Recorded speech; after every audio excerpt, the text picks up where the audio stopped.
Hello students, we are seeing class 9 science chapter number 9, that is force and laws of motion. Okay, in this video we are going to start a new lesson, that is force and laws of motion. Okay, let us start with the first definition, that is force. Okay, what is the meaning of force? Force मतलब क्या? What is force? तो force को study करने से पहले we will consider in the previous chapter, means in the previous chapter of physics, this is second chapter of physics, we have concentrated on motion. Okay, we have concentrated on motion. motion हमें पता है motion कैसे produce होता है, ये हम force chapter में देखने वाले. ओके, कोई भी ऑब्जेक्ट को अगर आप फोर्स अप्लाई करते हो तो वो ऑब्जेक्ट में क्या हो सकता है, मोशन आ सकता है. ओके, सो फोर्स को आप क्या करोगे, force is explained as a cause of motion. Okay, what is force? Force you can say that force is a cause of motion. हमने इसको डिफाइन कैसे करते, देखो हम force is defined as a push और pull applied to an object that can change the state of object or its shape. A push or pull applied to an object. A push or pull applied to an object that can change the state of object or its shape is called as force. Okay? ऐसी चीज जिसकी वजह से object की state change होती है. State मतलब कौन सी स्टेट? Solid, liquid, gas? नहीं. When we are talking about state of object, okay, so this state of object can be either rest position or motion. okay, अगर ऑब्जेक्ट रेस्ट पोजिशन पे है, उसको मोशन में लाना है, you have to apply force. If the object is in motion, you need to change the direction of motion, you have to apply force. If you need to change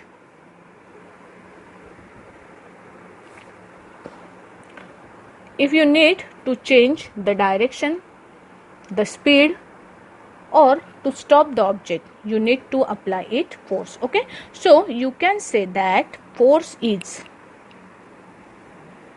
an interaction between two objects. Okay, what is force? Force is the interaction between two objects. ऐसा interaction जिसकी वजह से दो objects क्या कर सकते हैं, एक दूसरे के साथ में रिलेट कर सकते हैं या इंटरैक्ट कर सकते हैं. ऐसा फोर्स, ऐसी चीज we call it as a force. Okay, for example देखो, अभी आई होप आपको डेफिनेशन समझ में आई होगी. What is force? Force is the cause of motion.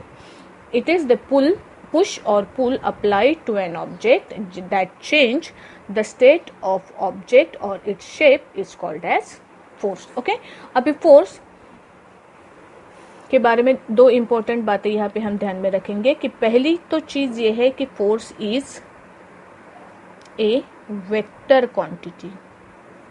Force is what? It is a vector quantity. Vector quantity का मतलब, जिसको explain करने के लिए आपको मैग्नीट्यूड भी चाहिए. मैग्नीट्यूड का मतलब होता है वैल्यू एंड डायरेक्शन. फोर्स का इफेक्ट एक्सप्लेन करने के लिए आपको दो क्वांटिटीज चाहिए होती है, magnitude as well as direction. That is why force is called as a vector quantity. ठीक है, फोर्स क्या है? वेक्टर क्वांटिटी है और इसका यूनिट है SI unit of force is Newton.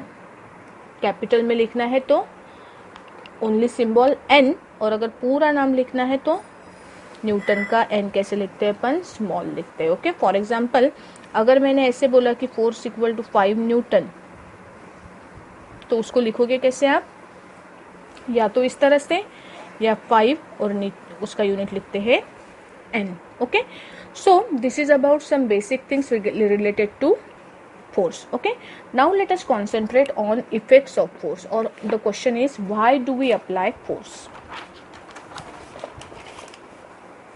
Let us see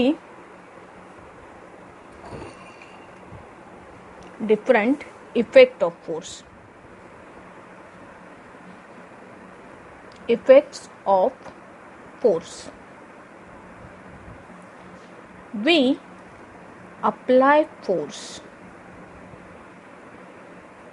to, क्यों अप्लाई करते हैं हम फोर्स ऑब्जेक्ट को, we apply force number 1 to change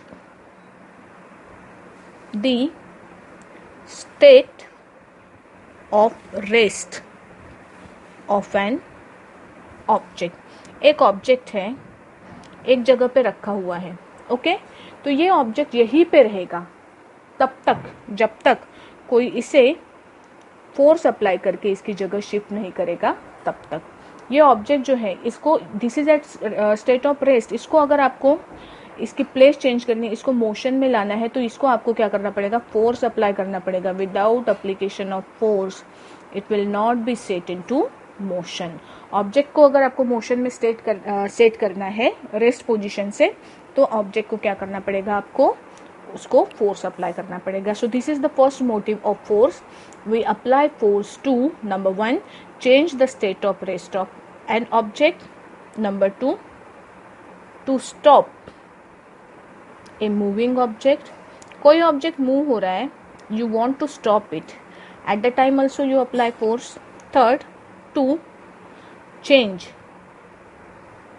the speed of an object. एक ऑब्जेक्ट किसी पर्टिकुलर स्पीड से अगर मूव हो रहा है, उसकी speed if you want to change, you need to apply force. Fourth, to change direction of an object. किसी moving object की अगर आपको डायरेक्शन चेंज करनी है, you have to apply what, you have to apply force to change direction of an object. और उसके बाद में लास्ट है क्या, to change shape of an object. कोई ऑब्जेक्ट है, उसका शेप अगर आपको चेंज करना है, तो आप क्या करते हो, उसको फोर्स अप्लाई करते हो। ओके, जैसे एग्जांपल के तौर पे देखो, ये अगर मेरे पास एक कार्डबोर्ड का बना हुआ बॉक्स है, ये बॉक्स को अगर मैंने यहाँ से फोर्स अप्लाई किया तो इसका शेप चेंज हो सकता है, ऐसे हो सकता है ना। So this is what, this is the effect of force. Why we apply force, we apply force to change the state of rest of an object, to stop a moving object, to change the speed of an object, to change direction of an object, and to change shape of an object. Okay, so these are reasons why we apply force to an object. Okay, now let us consider the next topic, that is types of force. Types of force. Force कितने types के होते हैं, short में देखेंगे। Types of क्या लिख रही हूँ मैं, force. Okay, see basically there are 2 types of forces. What are they types of forces? Number 1 is contact force and number 2 is non contact force. Contact force, दो ऑब्जेक्ट के बीच में अगर डायरेक्ट कॉन्टैक्ट है, तो वहाँ पे जो एक्सर्ट होने वाला फोर्स है, that force is called as contact force. Contact force में क्या क्या आएगा देखो, it consist of muscular force, second frictional force, and third buoyant force, BOUYANT,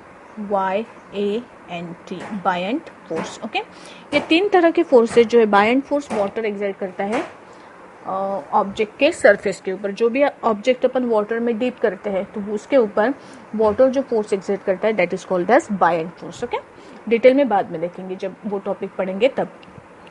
these are 3 types of forces. Contact forces, non contact force में आएगा gravitational force, then magnetic force, then electrostatic force, electric force I can say. Electrostatic और electric थोड़ा अलग है, there is a difference between them. और next is nuclear force, electromagnet, इन दोनों का कॉम्बिनेशन उसे इलेक्ट्रोमैग्नेटिक फोर्स भी बोला जाता है। So these are variety of different types of forces. Okay, ज़्यादा डिटेल में नहीं जाएंगे क्योंकि हमें ये टॉपिक जो है इतना डिटेल में नहीं है, सिर्फ नाम पता हो और उसका मीनिंग पता हो, so that is sufficient. Okay, these are different type of forces. Now we are going to concentrate on the next important topic of this lesson, that is what it is called as contact and non-contact forces. Let us see. That we have studied contact and non-contact forces we have studied. Now we are going to focus on balanced and unbalanced force. Okay, for that purpose we will consider some situations. Okay, balance and unbalanced forces बोला है हमने, हाँ, means एक object के ऊपर एक से ज़्यादा फोर्सेस एक्सर्ट हो सकते हैं। There can be more than one forces acting on an object. एक ऑब्जेक्ट के ऊपर एक से ज़्यादा डिफरेंट फोर्सेस क्या हो सकते हैं, एक्सर्ट हो सकते हैं। And the net effect of force will be equal to the resultant force acting on that object. कोई भी ऑब्जेक्ट के ऊपर एक से ज़्यादा फोर्सेस एक्सर्ट हो सकते हैं और जो रिजल्टेंट इफेक्ट होगा उसका वो सारे फोर्सेस का क्या होगा, मिला जुला या कंबाइंड इफेक्ट होगा। इसका मतलब क्या है, देखो अभी इमेजिन करो ये एक बॉक्स है मेरे पास जो मैंने एक सरफेस के ऊपर रखा है। ओके, मैं यहाँ से फोर्स एक्सर्ट करूँगी, what will happen, the box will move in this direction, है ना। फोर्स अगर इस डायरेक्शन में एक्सर्ट किया तो बॉक्स इस डायरेक्शन में जाएगा, मुझे पता है। अभी हमने क्या किया, इस बॉक्स के ऊपर 2 फोर्सेस अप्लाई किए सेम मैग्नीट्यूड के। अभी मैग्नीट्यूड सेम है मैंने बोला तो डायग्राम में कैसे दिखाओगे आप, सेम मैग्नीट्यूड का मतलब देखो एरो इंडिकेट करता है डायरेक्शन और लेंथ जो है वो इंडिकेट करता है magnitude. Okay, now there are 2 forces of same value exerting on the box, then what will happen, it will cover the double distance। पहले के कंपैरिजन में डिस्टेंस क्या किया, डबल किया इसने कवर। ठीक है, अभी इमेजिन करो कि ये बॉक्स के ऊपर 3 forces are acting of same magnitude, what will happen, the box will cover the triple distance, the box will cover what, the triple distance। Okay, now suppose this is the situation,